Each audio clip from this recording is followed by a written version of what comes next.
Welcome to the MMA Roadshow, episode number 236, and a half express.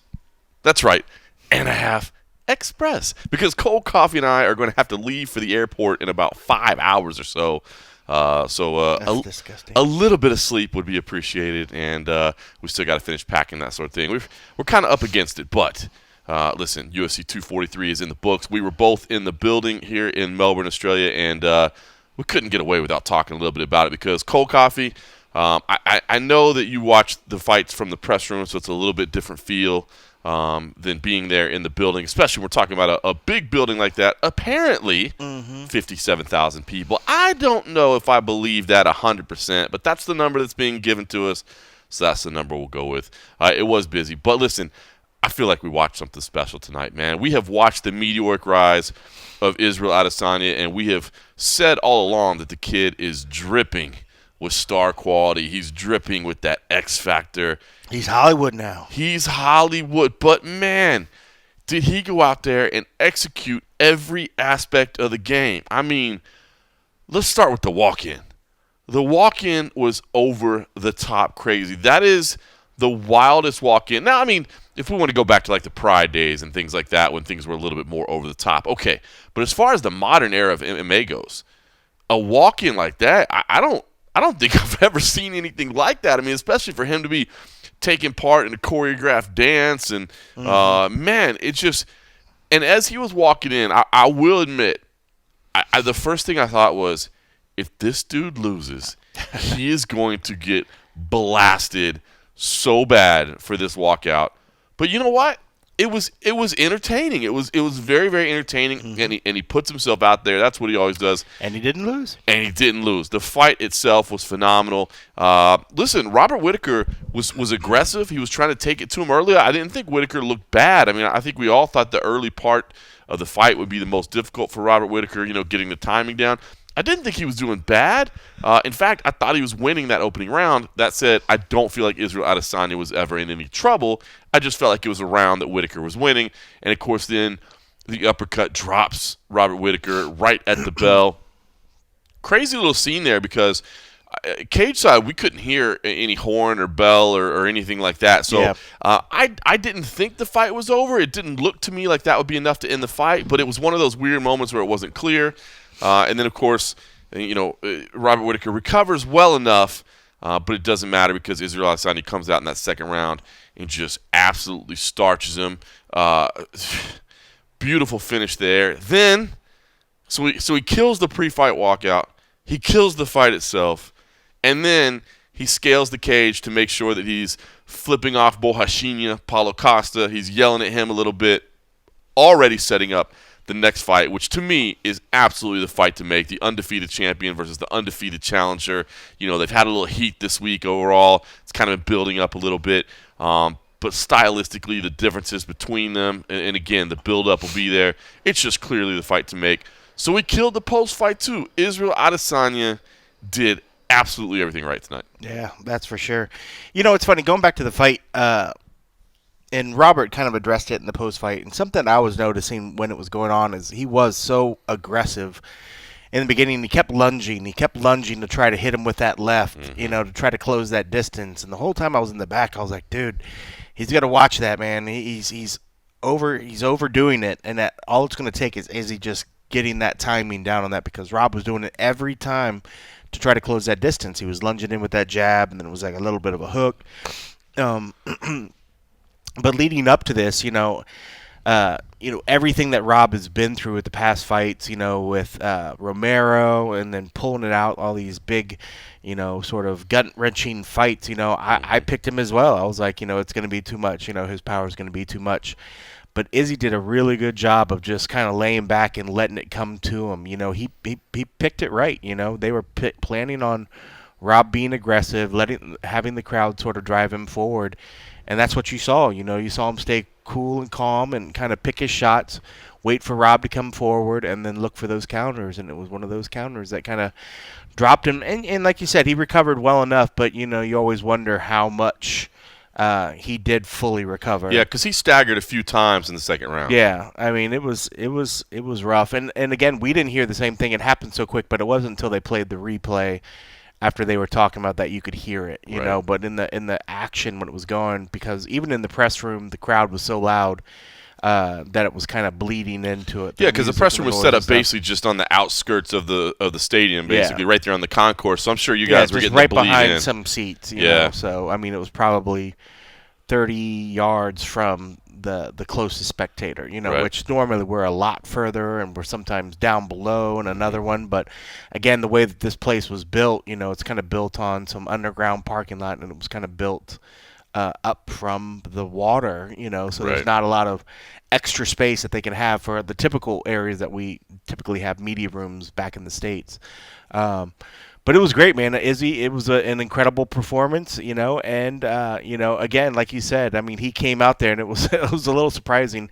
And while I was trying to, usually while the walk-ins and stuff is going, and I'm working on edits and stuff, trying to keep up, you know, at that point, a PR person from the UFC and one of the ops people that helps run the venue were like, Kenny, you need to watch this. They tipped you off, huh? Yeah, they're like, you have to watch this. And I watched the little part when the guys came out and did their little sort of hip-hop haka, whatever sort of thing.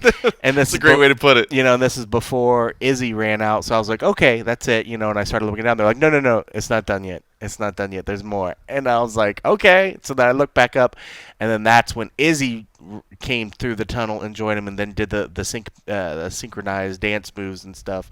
And then I kept looking around. I was like, is it done now? Is it done now? I was like, that was cool, and I was like, okay, well, let me go back to work. But yeah, I guess he had came and practiced it multiple times, the whole kit and caboodle, you know, of walking that and then walking out. Like he said he walked out like 4 times. It could have been even more, but they said that you know, a lot of times they do the rehearsals. That's usually like the day of, they'll do the rehearsals. But this, I think, from according to what Izzy said, he did it the night before. They did the walkthrough, but he did the whole thing. You know, they came out, did the thing, and he walked the full length of the walkway into the octagon and did it multiple times to try to do it. So, you know, I love that sort of cerebral side to it. You know, you hear a lot of guys talk about it, and a lot of it just sounds like I'm just talking, you know, they're just talking to hype it up, you know. But Izzy takes this shit serious, this whole sort of mental, I don't want to call it metaphysical, because I love the way he uses it in sort of anime terms. Like, it literally is playing out anime in his head, you know, and he's just like living in a game, you know. So when he goes through these things, you know, he dives into this library of all the stuff that he's watched or read, all the manga and all the, you know, anime that he's watched, and then he allows himself to flow like these characters that for all purposes, you know, tend to not confine themselves to just regular beings that just do the day-to-day things. They're practically like the Naruto, and all these guys that he loves doing are practically have superpowers, you know. And so when he goes out there and he's done the Infinity Glove, and he was out there and he was throwing signs down, he was summoning shit, you know. And I like that when he was doing some of the different little hand movements, and then the teammate behind him kind of went with it, you know. He literally psychs himself into this thing. He visualizes it over and over, and then he just makes it happen. And, you know, the other person that we've seen do the whole visualization and then make it happen like this is Conor, you know. It is so crazy because it sounds, I mean, it's just, I've said it all week, it's a loaded comparison to compare anybody to Conor McGregor, you know what I mean, to throw that name out there, to evoke that name, because Conor is the biggest star in the history of the sport. He did incredible things, you know, in his rise. But you're right. I mean, take all the craziness that's happened, like post-Floyd Mayweather, out of it, but just go back to the glory days of Conor saying these things and them coming true, you know, and him performing, him not freezing up on a stage, but actually delivering even better when the spotlight is brighter. I mean, that is Israel Adesanya. And, you know, it's funny all that you're rattling off the anime names. I assure you, I have no idea what those are. And but I'm playing along with it. And I knew you wouldn't know what Death Note was. I knew you weren't going to hold. But I raised my hand. I seen that one. I was going to ask you that. How cool was that? Because I saw that little, you know, what he was writing. You know, he was doing, you know, I guess pantomiming that he's writing something in a book. And I was going to ask him about it in the post-fight press conference. But Did he do it before the fight or after? Before the fight, Yeah, as Bruce Buffer was introducing him. And I was going to ask him about it, but Casper from Submission Radio had asked me if he could please lead off the press conference, and I told him that would be fine. He went so many questions on his thing. I know. Did you see Brian look over at him like, bro, come on? Like, I know. And then they wanted to grab some more at the very end. I was like, bro, you asked him 9 questions to start it off. Hey, Casper asked, and I let him do it, and that's the last time I ever let him do it. It was, he went really long. He did ask him about that, and I thought that was cool. He said he was writing his name in the death book, right? The Book of Death, the death book. The Death Note. The Death Note. The show's Death Note. I forget what they call the actual book, but you write these names, and then this demon comes, and like pretty much kills them. That's crazy. Takes their soul or whatever. Unbelievable. But listen, I mean, to do that walk-in takes balls, man. And I know a lot of people probably, might not like Israel Adesanya because of things like that. I mean, heck, he got quite a bit of booze in there tonight, and I don't think it was. That goes to the weigh-in. I mean, look at the weigh-in; it was dead silent, and he got some booze from that. So I don't think the booze per se were anything to do with the walk-in because I think they were all. I think those fans actually appreciated Whitaker. They were just supporting Whitaker. Yeah. That's all it was. I mean, like, even I watched it. I mean, it would have been one thing if he came and was super cheesy, and it kind of was a little bit cheesy, but they all had their timing down, and you could tell that the guys had dance moves, had dance timing, and when he came out and did the thing, and he was doing some of the little pop, and it was hitting, and I was like, dude, well done. I agree. It adds character, it adds fun to it. I mean, this is entertainment along with sport, and so I applaud it. I, too, thought at first, I was like, this is a little cheesy, but at the same time, I was like, it is pretty cool to add some flavor, to add some character. And it's cheesy, but it was fun. But it did well. I mean, listen, if everybody walks out with their brows furrowed, and just to use his words, pounding his chest like his opponent and all this other stuff, it's going to get all pretty lame really fucking quick, So I think it's not that you need to have every person now trying to come out to a full dance routine and trying to do it because not everybody is going to be allowed to do that.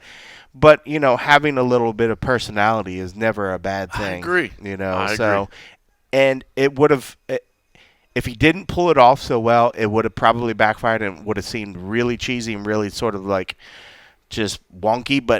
And if he would have lost, then they would have been like, oh, dude, why didn't you keep your head in the game? But it just plays out even better now because he did get a spectacular win and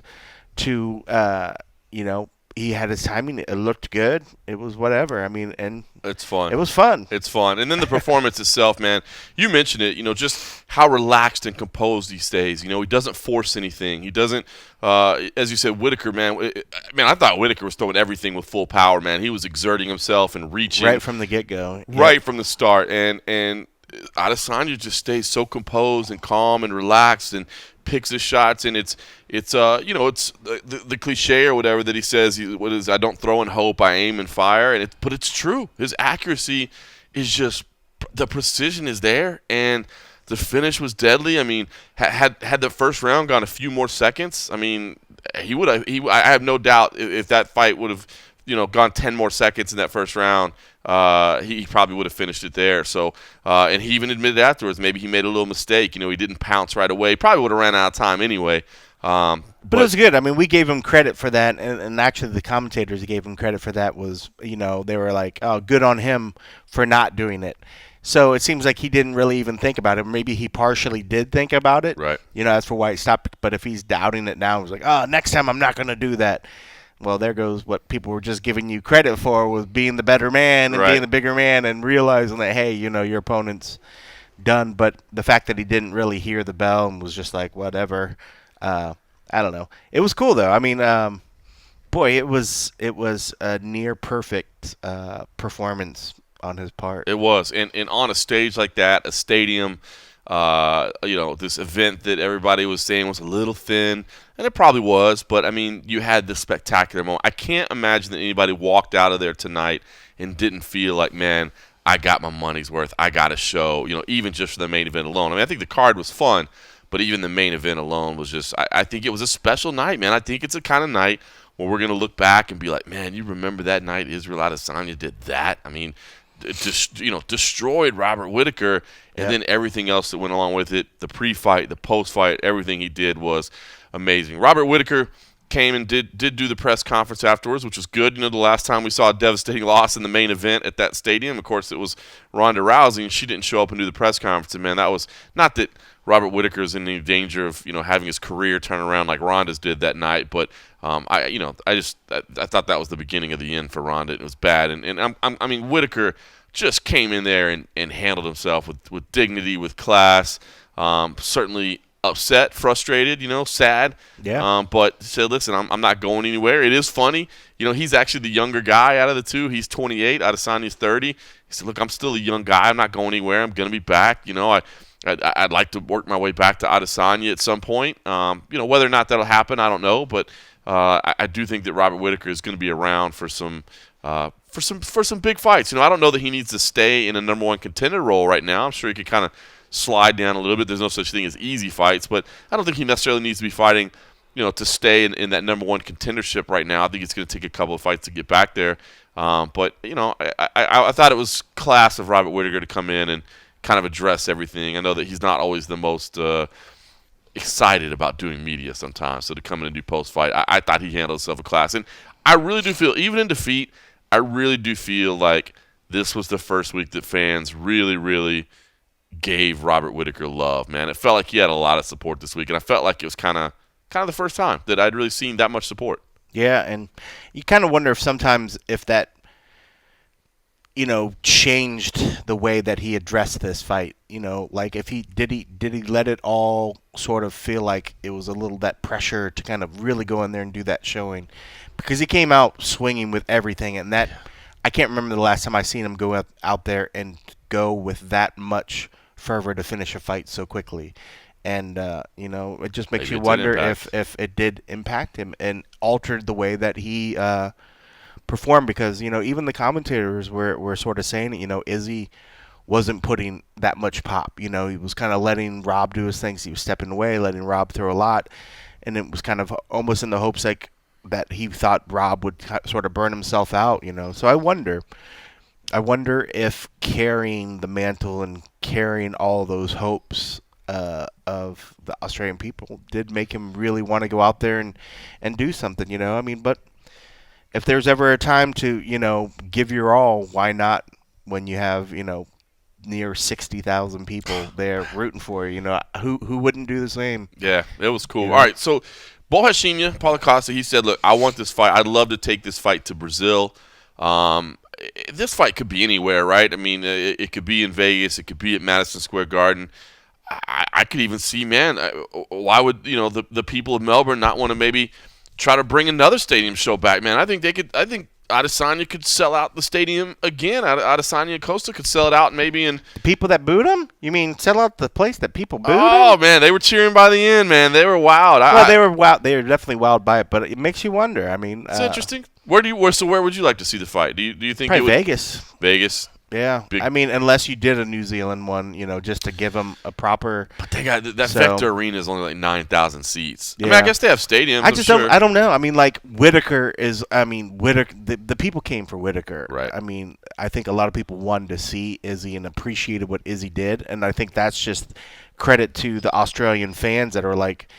They love fights and they love good fights. So by the end, I don't think it was anything that they were just like, all right, now, Izzy, he's our guy now. But maybe they're like, we like winners, But I just think that something like that he could probably translate to a big fight week, maybe even like International Fight Week or some. I hope we don't have to wait that long. I know I don't want to wait that long, but I could see where Vegas or unless you want to try to put them on. I mean, now it's a title, so it's got to be a big event somewhere. So, I mean, maybe or like a Madison Square Garden something. Yeah, I mean, it seems like they used to do like something. Barclays Center or something in New York, which isn't Madison Square Garden, but it's still New York. But it's still New York. I mean, L.A. obviously is a big market as well that you could – and interestingly, as far as travel is concerned, I mean, L.A. is basically where you stop. I mean, a lot of the flights from Sydney and Melbourne and Auckland, go to LAX. So maybe, people traveling, it's a little harder for the Australians to get all the way over to New York. It's a little further. So, I think it's going to be a big fight, man. I think it's going to be. I think it will. To me, it's got to be one of the most anticipated fights of 2020, of the new year. So a big one. All right, well, listen, Israel Adesanya did come back and speak to the media. He was in good spirits. He actually got a FaceTime call from his cousin in Nigeria while he was up there. Israel! That was so cool, right? That was awesome. And look, even Israel, ever the showman, everything, he thought about it. Let me put the microphone right next to the phone so it goes out there. You know what I mean? Like, he gets it, man. He is the total package, man. And dude, I just don't know how you can doubt the guy anymore, man. He is 100% legitimate. So here is your new undisputed UFC middleweight champion, Israel Adesanya. Speaking to the media, and not starting with me. If you're used to hearing me as the first question, it's actually Casper this time from Submission Radio. So get on him if you get annoyed at how many questions he asked. Here's Israel Adesanya. So Israel, congratulations on the big win. Now that you've had a few moments to sort of let it all settle in, how does it feel to be the UFC middleweight champion, undisputed? I haven't had a shower yet. I haven't had my infamous thought-provoking shower yet. So right now, it's normal. It just feels like, I'm still lucid dreaming. So you might see me do weird things just to see if I'm dreaming. But yeah. Go ahead with the weird things. I was going to say with the over that can before, so that was weird. Yeah, with the title belt, you spoke about how the interim belt didn't really mean anything to you, and you kind of put it away in a box. This one you gave to your parents, Femi and Taiwo. Well, why did you decide to do that, and what was that moment like? I mean, in Atlanta, because Eugene is the guy that built me up in this game to be the killer that I am. So I presented that to him. They created me, So without them, I wouldn't be possible. So. Yeah, the other belt, I put the New Zealand flag on it. So this belt, I'm going to put the Nigerian flag on it. Just looking at the fight, how do you sort of reflect that on that one? And also, would you say this was one of the easiest fights when you compare some of the other ones you've had here? Who did I tell? It's probably one of my toughest tests, but I'll make it look easy. Who did I say that to? Yeah, exactly. I told you guys, I'll make it look easy. And, fuck, man, I don't know. Yeah, it's crazy. Like sometimes, I have to pinch myself and just be like, that really happened. We just did that. Yeah, it's crazy. You guys see me. You recognize Stars Submission Radio from the jump. So you saw me. You knew what my potential was. And I know you're Aussies. I know you guys like Whitaker as well. But I appreciate the love and support throughout the times because you guys still give us a platform.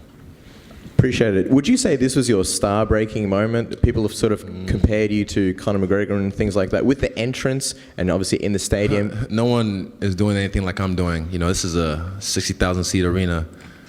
People, after seeing that entrance, I bet you the green-eyed monsters were like, I fucking hope this guy loses. I fucking hope. I'm sure some of you in here as well. Oh, this asshole. Look at him. Thinks he's the fucking man. I hope he loses. I hope he gets flatlined. Because that's just that. It's ingrained in us. It's this tall puppy syndrome. It's this jealousy that when you see someone shining, you feel like it takes away from your own shine. I'm like, look, I can't dim my shine just because some people feel uncomfortable.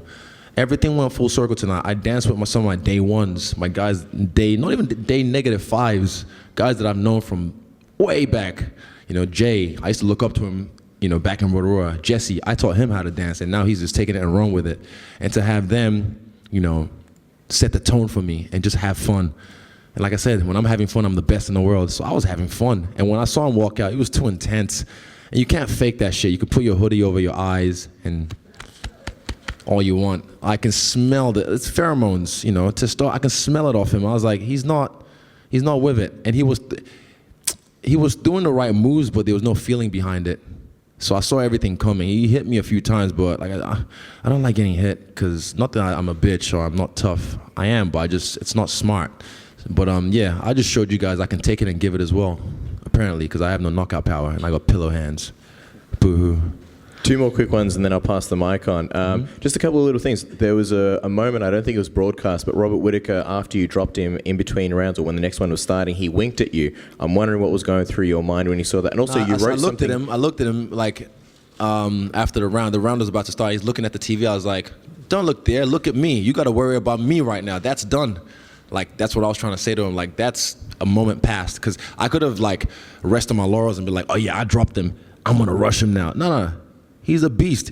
If I try and fight dumb and think I'm going to go for the finish now, he could catch catch me and lay me the fuck out. So I was like, nah, don't focus on that. Focus on me. I'm your problem right now. Don't be looking at the TV. What, drop me? Like, I don't know. Yeah. What did you write in your book when Bruce Buffer was introducing you? When you talk about Anaheim, you know, you ever heard about the anime called Death Note? Anyone? Hands up? Yeah, so he's the Grim Reaper, right? I have a Shinigami with me. And I just had to write his name because I knew. I was like, he's not going to last. I just wrote his name in the Death Note. And those who knows the rules of the Death Note, they know there's a certain time frame that after your name's written in the Death Note, the Shinigami will get you. So, yeah, it is what it is. And it happened as it's supposed to be. Just last one. Obviously, you had that moment with Paul Acosta afterwards. Oh, my bitch. Yeah, is he definitely the next? Because you've talked about John Jones, we'll see. and when could we see that fight potentially? I don't know. I have my people call their people. Right now, I'm Hollywood now, Esther. I'm Hollywood. Right now, I just nothing set in stone. I'm just feeling it. But I like that fight because the casuals, they're dumb. They see a beefed up beefcake like that and think, oh, that's the guy. I'm still all hype, by the way. I'm still all hype. Don't worry. I'm just the hype train. Yeah, so they'll see that and think, that's the guy. That's the guy. They just want to see me lose, but they're going to be waiting for a long time.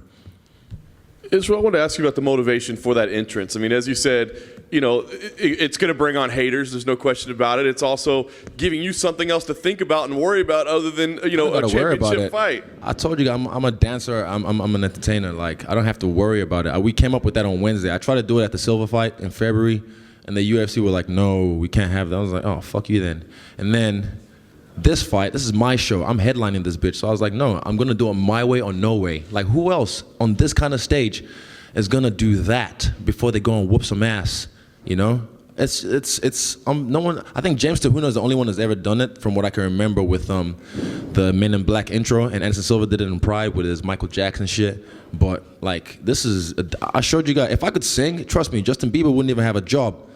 But, you know, you don't want to hear me sing. But yeah, like, you got to realize this is the spectacle, man. This is a big stadium. I had to give them a show and set the tone. And there's no one like me, like no one. As the fight was unfolding, talk about, you know, what you were seeing and what you thought. I mean, he was very aggressive coming after you, but it seemed like you were evading him pretty well. I mean, how was the fight unfolding, and what were you thinking? I knew he was going to start fast, and I knew he falls over himself a lot, you know. And what makes him great, like my coach said, what makes him great makes him really vulnerable and susceptible to a lot of things. And there was a few shots I almost caught him with. There was one time he threw the oblique kick for like maybe the third time, and I used my counter that me and Carl Van Roon drilled like multiple times. It didn't hurt me, by the way. It looked like he hit me, but what I was doing is just bending my knee, not triple C, just like bringing it in so I can, like, you know, when someone tries to attack you, you take it away. So yeah, it didn't hurt me. My knee's fine. But yeah, I knew he was going to start fast, and I just had to take my time and slow cook him. Yeah. The end of round one, I think it was a little bit confusing for some people because it was so loud we couldn't really hear a bell or a horn or anything. Did you know what was happening then in round one? Did you think the fight was over? I thought it was over for a split second, but then I kind of, I don't know if I heard, I think I heard the clapper, so I was like, okay, maybe it's end of the round. But because when the referee jumped in, I thought it was over because I saw his eyes slow, like I saw it happen, and I was like, oh shit.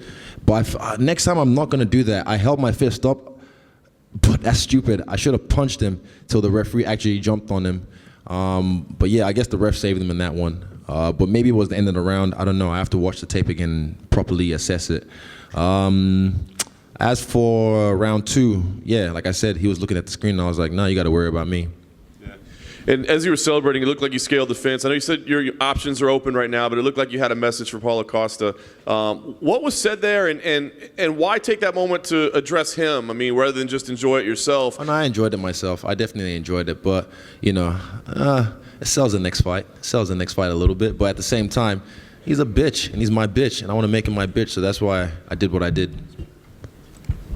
You talked before this fight about envisioning it, seeing it before it happens, and then when it happens, it's like a memory. Is this what you saw? Deja vu. You can, those who were in here setting up last night or yesterday evening, I came here with my crew and we rehearsed the entrance And I did it probably about 4 times or 5 times, and I did the whole walkout, and I visualized everything, and I did the whole prep point thing, and I stepped in the cage, and I claimed the space, and I did that about 4 or 5 times.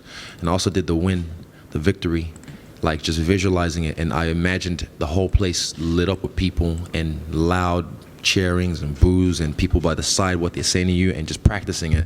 And amazingly, when I got to the prep point again before the walkout, it just felt even more deja. There's levels to this shit, man. It just felt like, man, I just did this shit yesterday, which I did. So I was so relaxed. You saw me doing the Carlton when he was coming out. That was a nice song. I like that track. I was relaxed, and I could just see he was too tense. But some people like to be that way when they fight. That's cool. I just like to flow. I like to have fun with it. A lot of times when you're talking, you seem like you're talking the same language as the fight fans and the fight media, talking about the casuals and Triple C bending the knee and stuff like that. I'm just a fan at the end of the day. I'm just a fan. I've said this. I can rattle off some shit from back in the day, but I'm just a fan. I just don't play. I've never, ever since they fucked me up on EA Sports and made my body like Chad Mendez, I've never touched that game. I've never. You need to get me in the studio, do the proper scan, get my proper question mark kicks and everything. So I don't fuck with that game. All I do is play it in real life. Yeah, but I'm just a fan. I'm just a casual fanny troll. It seems like a lot of fighters, they seem to prefer to stay away. Like they don't want to be reading all the websites or looking at all the memes on Instagram. And you seem like the exact opposite. I mean, do you think that there's a reason for that? It's only because it's fight week. You got a lot of time on fight week, so I'm just. It's fun, and that's what makes my thing on Instagram. What do you call it? My engagement on Instagram. Like I think the average athlete is 2%. Mine's like 8 or 9%, and it's just fun. I gotta, excuse me. I gotta pass the time somehow, so I just go back, not back and forth in a bad way, but sometimes I just talk to people online and even just casually. I like memes, you know. Fuck, they're funny. Some of the meme pages are funny. Oh, it always happens. I'm just a fan, man. Well, lastly for me, Rob was here earlier and he was saying, hey, I felt like I was doing well right up until I wasn't, and that we play a game of, like a tightrope walk here where it could happen to either guy. Did you feel like that? Like there were times where maybe he was close to catching you and you caught him instead? He grazed my lip once. He whizzed past a few times, but I always established my distance. So I never felt in danger. And I said, leading up to this fight, fear is not real. Danger is real, and I'm a dangerous man. I was the danger. Yeah. Yesterday, after the weigh-ins, we spoke to your family, and they spoke about how proud they are of you. And the moment when you got up on the scale, we saw you got almost a little bit emotional when you saw them there. And your mum was talking about how she wanted you to become an accountant, how obviously it's a family of professionals, but how much they've backed you going through this career. What does it mean to now be the champ? I know they're here in the room right now, and you sort of handed them that belt in the octagon. Sort of talk us through how that felt for you, being able to do that. It was just cool. Like, I've done it before in Atlanta with Eugene, so to prostrate, and hand them the belt, like, just to present it to them. It's like my two creators. Eugene created this beast, and they created this human. So, yeah. Just speaking of Eugene, I mean, just quickly, he's a guy that doesn't get as much credit as I believe he deserves. He had a big night tonight and a big weekend altogether. Three-peat. I told them, man, we did it in February. Me, Kai, and Shane, we did the three-peat. We repeat the three-peat tonight. What does he mean to you? Are you trying to make me cry? I don't want you to cry, but I just want to... He means a lot to me. I'll take a bullet for that, man. And just finally, I mean, how good does it feel to see Dan win against Al and Brad win? We saw in the back you were celebrating when Brad won, and everybody was jumping around from the team. Never mind. How did that feel to see that? Yeah, Brad's fight, trust me, this is his first UFC fight. It's not as... You kind of have to adjust sometimes. Different folks, different strokes. But he showed you his mana. He showed you, like, he's from Christchurch in New Zealand. And with the earthquake, see how they rebuild. They're strong people. Quake City's his name. That man don't fold. That man loves a fist fight. Dan. Yeah. Dan's just a superstar in the making. And I'm glad he did what he did tonight on this stage. And I didn't hear his post-fight speech, but I heard 2020 at the end. But I heard it's Dustin Poirier, so I'm looking forward to that. I think that should headline Spark Arena in Auckland next year. Izzy, congratulations on the victory. You're in the catbird seat. Paulo Costa came here because he wants to face you next. You said in the octagon you'd face him. You just addressed John Jones. You guys have been beefing on Twitter. Who? John Jones. No, I don't want to talk about him anymore. I'm over him. The question is, your decision-making for the next fight. Will it come down to legacy I'm looking at or making money? the division. It's fuck money. Money will come. I don't chase money. Money chase me. It's about legacy. It's about moments. It's about being an icon. You know, I'll do what I do and the money will flow. I'm doing this game. I never did it for the money. Trust me, we're gonna talk. But I never did it for the money. I'm doing this for legacy. I showed you guys tonight I can do things that no one else has ever done. From the walkout to the fight itself, it was perfect for me and my team. And yeah, I'm not doing this for the money alone. I love the money, don't get me wrong, and the money loved me. But legacy, history. Thank you. Just one quick question. You mentioned in the pre-fight build-up that you were sitting in the nosebleed section watching the Ronda Rousey fight. Here you are now. You've just fought in front of an even larger crowd than that. You're now the unified champion. Did your vision play out exactly as you imagined? Tell us about it. Yeah, exactly as I imagined. There's always variables in the way and whatnot, but in that cage, even backstage, I was so calm. I was like, why do I feel this calm? Even Dan was so relaxed. You know, I was like, fuck, should I be this relaxed? But I think I just used my energy properly. I used my chakra properly, and I was able to just control it and channel it at the right moment, which was in the cage.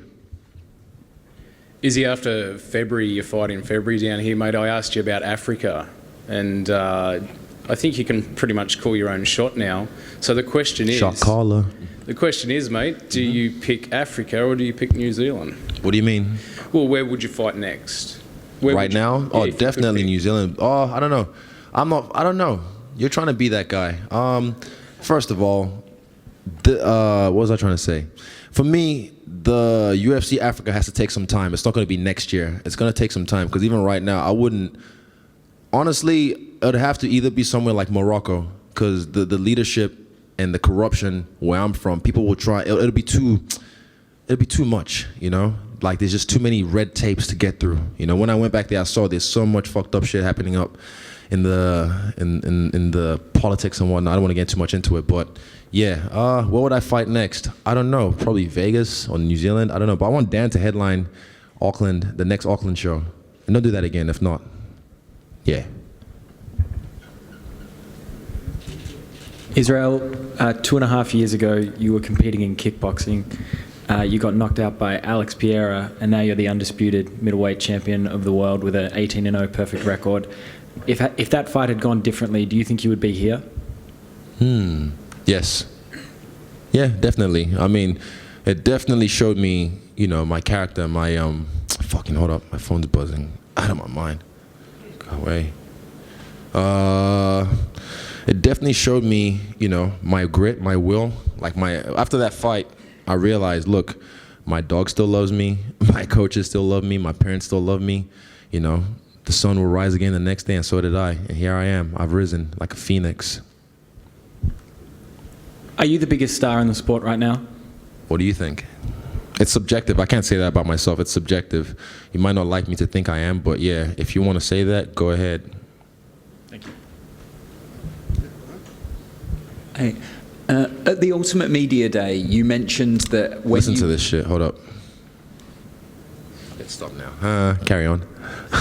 You mentioned that when you won, there might be an announcement you'd make in the octagon that would blow people's minds. I just wondered what that was. What was that?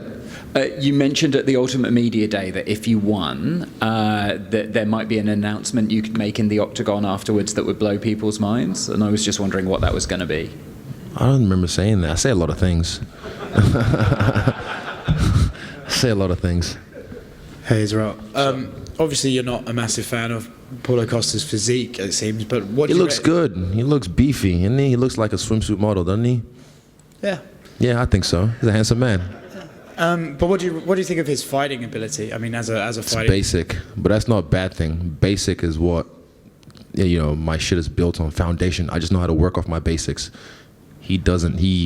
Everyone he fights is a punching bag that's just waiting there to get hit, and I can't wait. I can't wait till I fight him. I'm not impressed, to be honest. I'm not impressed by your performance. Yeah. Realistically, when would you like to have that fight? I'll talk to my coach and we'll talk. But right now I'm fresh. We can go anytime. Yeah, but not in the near future till I talk to my coaches. It might be a bit hard to say, but would you think he's... 2 seconds, hold up 2 seconds, please. It's my show, I can do what I want. I just have to, my cousin is calling from Nigeria right now.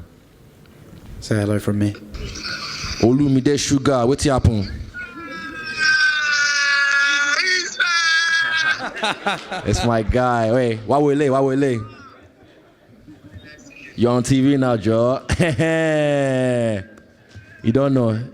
Shout my multi for me, okay? What to you? He's a little bit tiddly. Hey, Mark Bay later. Monshi Shegon. I love you. All right, I'll call you later, okay? All right, peace. Olumide Sugar. It's been blowing me up. What going? Do you think, I don't know, I forgot, Paulo Costa is a tougher challenge for you than Robert Whittaker, or do you think... Fuck no. Okay.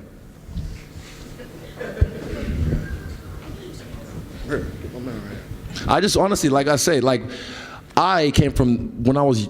That's why Anderson Silva really changed my mentality about martial arts. Jackie Chan first did, then Anderson Silva, because I had the idea of, I think it's just something that's been infused through Hollywood, that you got to be this jacked Rambo motherfucker to be a fighter and be a tough guy, because that's what you see in movies. That's what you grow up watching. So everyone still sees that, and it's just embedded in them that they think that's a bad motherfucker. That's the guy. It's like, nah.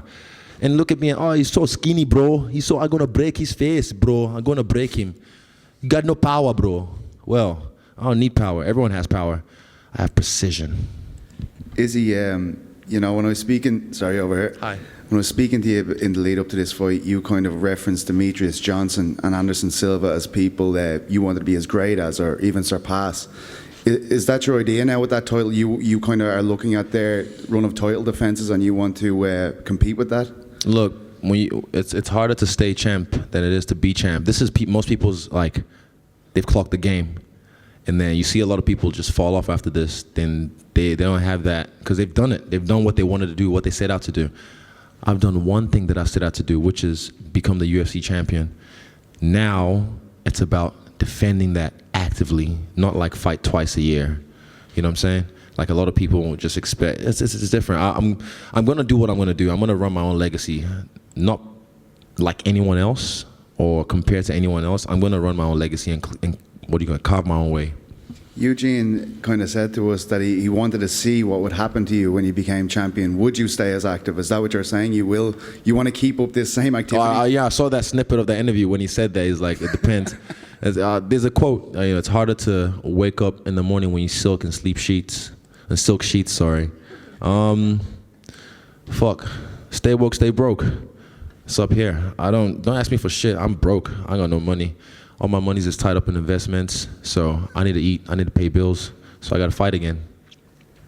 You know, you said you weren't impressed by Paulo Costa. Who are you impressed with that's currently active at the moment? Jared Cannonier. I like that guy. He's a cool dude. I like his style. I like the fact that he came down from heavyweight to light heavyweight, now middleweight. I'm impressed with what he's doing, and he still has like another one fight probably.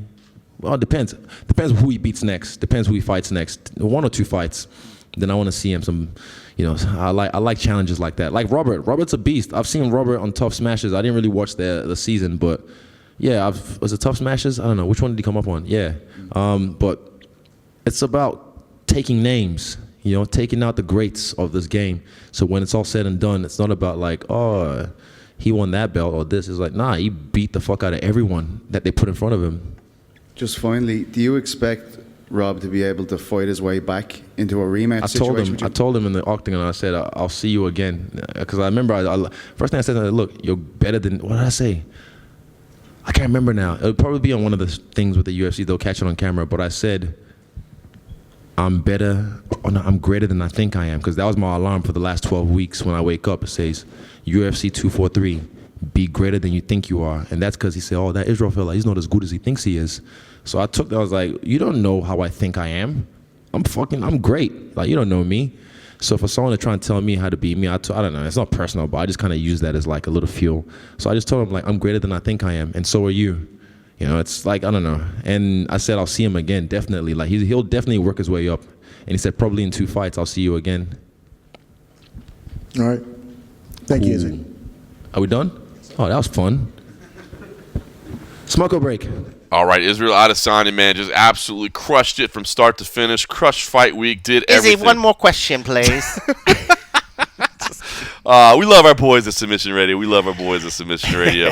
All right, listen, like I said, this is an and a half express because we got the airport looming very soon for a flight. But I do want to kind of talk about the rest of the card real quickly. Dan Hooker, how great did Dan Hooker look? Man, I have been high on Dan Hooker for a long time, but to me, this was, I don't want to say necessarily a career-defining performance because I think those come in like title fights and that sort of thing. But if you ever had a doubt that Dan Hooker was not the real deal, man, I thought he absolutely dominated Ally Quinn tonight, and I thought he looked good in every aspect of the game. And again, just like his teammate Israel Adesanya, Dan Hooker gets the game. He gets the promotion side of it as well. He's great on the mic.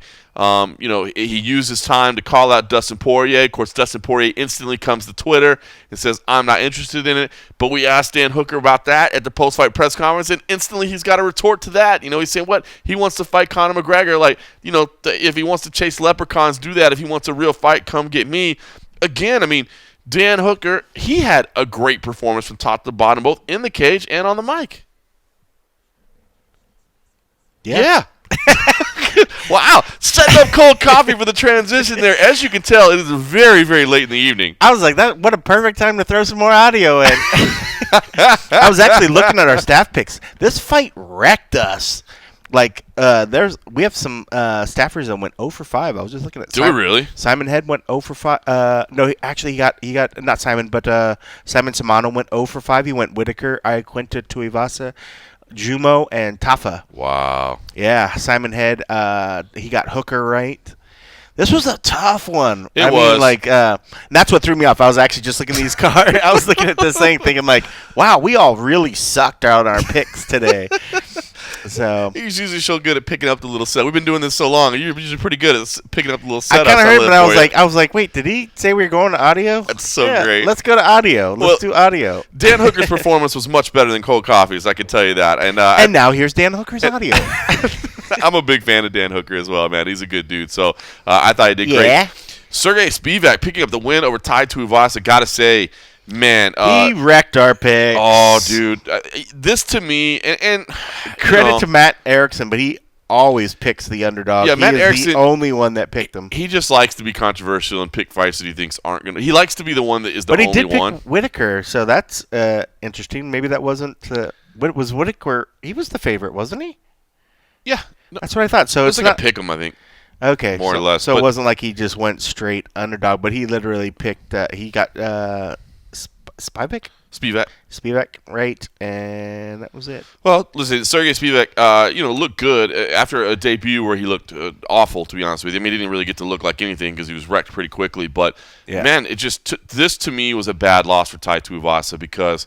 Again, we said it going in. There's no such thing as a setup fight. There's no easy fights in the UFC, but it felt like this was set up for Tai to at least, have a shooting chance at getting back in there, a fair shake at picking up a win. And man, and he did, but he gave up a lot of size. Like it's funny because even in the pre-fight interviews, Sergey always was kind of hunched over, and even the post-fight presser, he's always sort of hunched over. And then you're like, oh, he's not that big, and then he stands up, and you're like.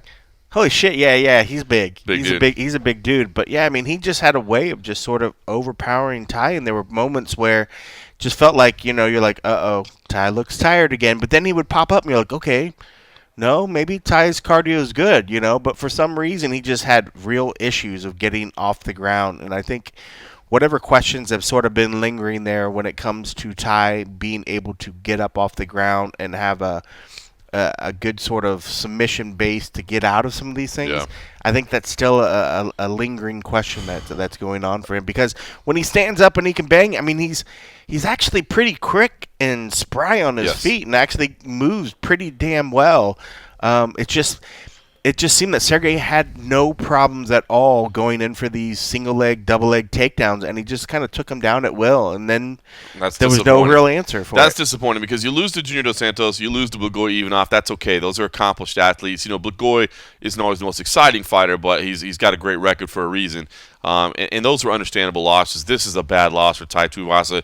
He's fun, but everybody in the division is going to know they don't want to stand with him. They're just going to try to take him down. Take him down. That's it. He's got such a great personality, man. He's so fun, but he's got to shore this up. And I don't think the UFC will cut ties with him right now, man. I think he's got too much star quality and entertainment value, especially in the region. He's kind of replaced like the tell me if you think I'm wrong, like the Big Country. Yeah. A super likable guy. Yeah. That can pull off wins, but then has these moments where he just doesn't get the wins, but it's almost like you can't cut him. Yep. You know, because it's Big Country, you know. Yep. But eventually it got to a point where, yes, of course you can cut him. It didn't help that he was really sort of talking back. I was going to say, pushing some other things. Ty hasn't taken the Big Country role of going against management, basically. Yeah.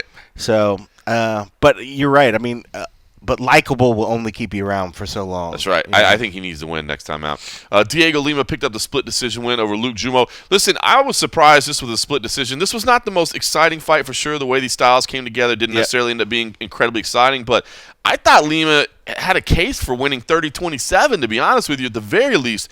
29-28 across the board, so I was a little surprised at that split decision, but I think the right guy ultimately did get the win. Yeah. And of course, the main card started out with Yorgan De Castro getting the knockout win over Justin Tafa. Kind of a scary knockout, man, the way he fell and stiffened up.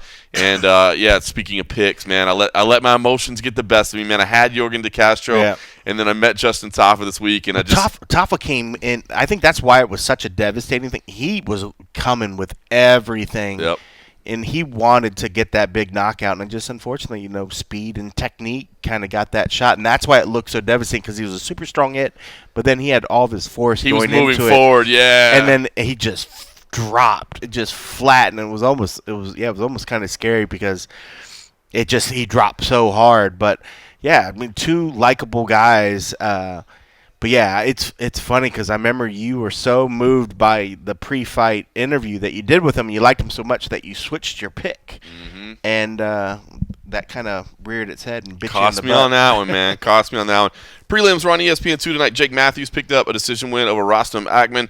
Not the most exciting fight either. A technically sound fight for Jake Matthews, and you can't put all of it on him. Rostam wasn't exactly incredibly exciting either. But this was kind of the middle part of the card. I thought this card started out real fun, got a little bit slow in the middle, but then picked up and finished strong. So overall, entertaining, even though we admitted it was a little light on names here and there. Jake Matthews is still just 25 years old. He's still developing.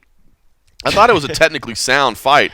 It just wasn't exciting. He said in the post-fight press conference, he's like, a lot of people said that, with the hair on him that you'd get traction, and he was like, that's not the case. He's like, he was actually a lot slipperier than I thought.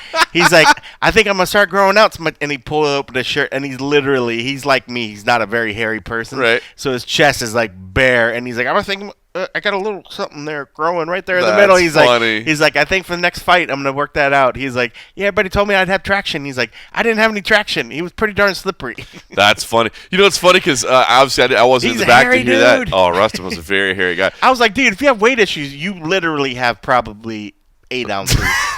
If you shaved his chest. Shed a half pound of chest. Shed a half pound just shaving. Oh, that's great. Tell me I'm wrong. Oh, no, I don't think you're wrong. I don't know how much that weighed, but I mean, quite a bit. Sounds like half pound's a crazy amount, but you could use some manscaped.com. Hey, Manscaped. You could use some manscaped.com. Use that plow dog. Jake Matthews, it was funny too because in the cage afterwards, I thought it was funny. He said, the game plan was actually to wrestle, but I was standing in the back and they said what a great striker he was, so I figured I should strike. It was like, bro, you put in a whole camp with like a game plan and a pre-fight video package makes you change your strategy. Throw that shit out the window. Too funny. But again, it wasn't the most exciting win, but it was a technical win for Jake Matthews. He fought well. Callum Potter. He looks good at that weight class. Oh, he looks way better at that weight class. He was yoked out, man. He looked, but there wasn't any like. I was like, how do I bring that up in the post-fight press without just sounding weird? Like, dude, you looked really good this week when you had your shirt off and you were really buffed out. I was like, dude, this is his weight for him, you know. How do you say that without sounding really weird? But he does look good at this weight. It suits him, and you know, no more hard cuts and stuff. And he looked really good at this weight. Yeah, no question about it. Callum Potter rebounded from a disappointing debut in the UFC to pick up a decision win over Maki Pitolo. Again, another fight that wasn't incredibly exciting. Callum Potter was just able to find some holes in Maki Pitolo's wrestling game. Basically, his grappling game, was able to exert top control. Both of them had some moments on the feet. Callum Potter landed some big shots. But, you know, it's interesting. He took some big shots as well, and he's another guy that was moving up in weight. And his chin seemed to be a little bit better, you know, even at the heavier weight class, which is good to see. I mean, I think there may be something to be said for, you know, not cutting weight. Disappointing debut from Maki Pitolo. Of course, we always like anybody that Yancy Medeiros is hanging around, and so I know they were disappointed things didn't go their way. I know Yancy was super excited for Maki, so he's going to have to shore some things up in his return as well. Meanwhile, the fight of the night, Brad Riddell versus Jamie Malarkey. My God, what a fight. I am so happy that these two guys got the bonus that they deserve, $50,000 of well-earned money, man. These two dudes went at it. I felt like Brad Riddell was the better fighter, and he won, you know, but Jamie Malarkey is as tough as nails. In that third round, so if for some reason, my God, if for some reason you didn't see this fight, make sure you find it and you watch it. And if you don't have time to watch the whole fight, at least watch the third round. Dude, you are seeing just – oh, man, you know, and I don't really like when Dana says it sometimes because I hate what it says. He'll talk about, you know, when guys are that exerted, like that they're close to death. You know what I mean? And I hate the way that sounds because the last thing we want to see is somebody die in this cage. But I felt like those guys had exerted everything. I mean, every ounce of energy and toughness. And, you know, there was this moment at the end where the fight ended, and they're both kind of like kneeling on the ground. You know, Malarkey's bloodied up, and they both just kind of stop and stare at each other, and this like scary little haze for a minute. I mean, it's as tough as you can get, man. Those two dudes left it all out there. When it gets to the end of the fight and they're both on their knees, and it's just like there's a moment left, and they were just like, I have to get one last shot in. I mean, throwing punches from the knees. And it was just gruesome. And I loved hearing him talking about the end. He's like, I saw that moment, and I thought I was just going to be able to finish him. And, you know, it was like, but God, that dude was tough. You know, I mean, like, that is what you want to see when it as a definition of, like, showing heart out there and giving it all and leaving it all. They easily could have just been like, I mean, they were driven to their knees and could have just been like, that's it. Let's just wait these last seconds. And then they chose to keep swinging and showed a lot of heart. And Malarkey, he could have easily dropped out at any point. He took so much damage and just showed so much heart. And I would definitely be interested in watching his fights again. And yeah, it was. That was pretty spectacular. Absolutely spectacular, man. That was Megan Anderson kicked off that section of the prelims with a submission win over Sarah Farron, who was making her debut. A much-needed win for Megan Anderson, right? Yep. And I mean, you could see the emotion pouring out of her. She got the submission win via triangle choke. I mean, basically, you know, we think about her as a striker, I guess, but I mean, she got into the clinch, she got the fight to the ground, she established mount, and I thought that she was kind of making a mistake and giving up the position, but as the transition occurred, she was able to lock in that triangle choke and kind of cinch it up and get the finish. And, man, the emotion came pouring out of her. She yelled. I think she was fighting back tears a little bit. And you know, she had been very open, not just with us, but, you know, with multiple outlets coming in about, you know, the battle with kind of depression and anxiety and the mental side of the game that she had to deal with in the lead up to this fight. And so a much needed win for her. And, man, I guess the emotion continued backstage, yeah? Yeah, I mean, she continued. I mean, it's weird, you know. We think about it a lot of times. I mean, how many of us haven't just went to YouTube and just like, my God, look at the comments that people make about just everything, and it's just real fucking trolls out there. And I think anybody, it's hard to not, look at what somebody looks at a piece of work you've done and, not feel like, oh, okay, yeah, maybe this video could have been better, or maybe this story could have been better. But, one of the toughest things that I ever had when somebody judged me, or I felt like I was being judged, is when I was played in a band.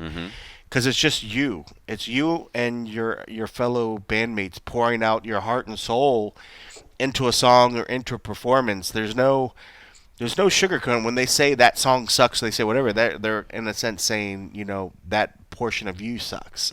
So it's hard to not take that personal. So when she's reading a lot of comments and stuff about past performances and stuff, she was taking it really to heart and was doubting herself a lot over that. And a lot of that doubt was holding her back. So part of the stuff that she's been addressing over time is just dealing with this self-doubt and dealing with these things that she's dealt with in the past, personal issues that have caused her to sort of not be as free to do the performances that she wants. Like when you look at Izzy and you see what he's able to go out there and do the dance, walking, and the other things, this is a completely confident individual that has no doubt, has no self-doubt about anything that anybody's saying. But then you look on the opposite side of it, and you have Megan that for a while now has felt that some of these comments and things that she's dealing with has sort of stifled her performances, but she's been working to get that in check and felt that this performance was one of those examples of what can happen when she has her mind and her body more in check and less doubt and less things going into it. And part of that is just by learning to tune out all the negativity that's easy to take out there, and just like that same thing that we always say. I mean, just don't read the fucking comments a lot of times, but it's hard to not. Even with Twitter and all that other stuff. I mean, unfortunately, the great thing about them is they give you platforms to become, you can spew on about whatever you want to spew. But unfortunately, the flip side of that allows a bunch of other people to spew their shit that sends it right into your mailbox, right into your face. And it's tough. It's tough to have your...